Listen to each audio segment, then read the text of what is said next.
Welcome to the latest update in your accessibility tools for Read and Write for Google Chrome.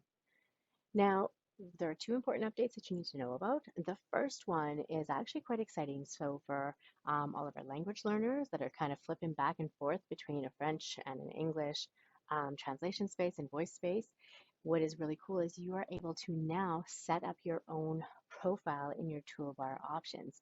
And so this can be used for languages. It can be used for narrowing down the features on your read and write toolbar, like you can see in this image here, so that they're just the ones that are focused on reading. You can do another set that are focused on writing. So let me show you how this works. There's no need to be switching back and forth. So in our toolbar on the far right hand side, you're going to see these timbits, the three dots, also known as ellipses. When you click on that, you're going to be able to click settings.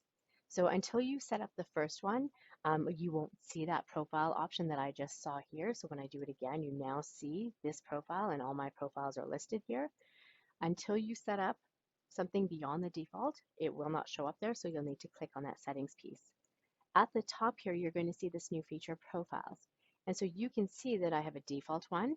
I have an English one, I have a French one. So if you have a student that speaks more than one language, you can flip it back and forth. If you have a student that is doing French as a second language, doing FSL programming, then you can have that piece as well. So FSL and English so that they can use this toolbar in their work. You can also set it up so that you have a reading one where you can customize the actual features on your rewrite toolbar that are just specific for reading. You might also create another one for writing.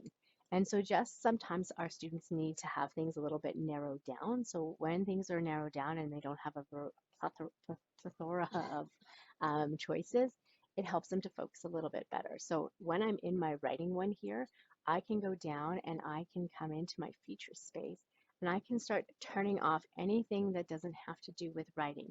So I'm going to maybe leave my dictionaries, leave my word prediction. I might still want to have my play button because I might want it to be read back out loud to me. So I might leave those. I'm going to turn off my screenshot reader, my audio maker, my web search, because I just want to focus on the writing aspect. If I have a student that is dictating, I'm going to leave on my talk and type. I might leave on my translator.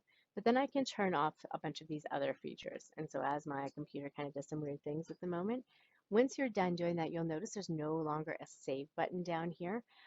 So you don't need to go and do that. But now it's just automatically going to be saved to that profile. And so mine just did a funny little thing. And so we're going to ignore that. But so you can set it up again for English, for your languages. You could set up a reading, a writing, a research and study skills, whatever you feel would be best. The second update that is in here is they now have over 75 new online voices that they've added. So when you come into speech in your settings, you'll notice in voice there used to only be like 5 different voices in this space. And now if I scroll down, there are multiple different ones. So ensure too, if you're switching your profiles for languages, you come in and you switch the voice. So if you want a French accent, you'll need to switch it to a French voice. If you want a Ukrainian accent on the Ukrainian words, you'll need to switch it to Ukrainian. And so come into this space and make your adjustments as well here. And so that is kind of the component in this space.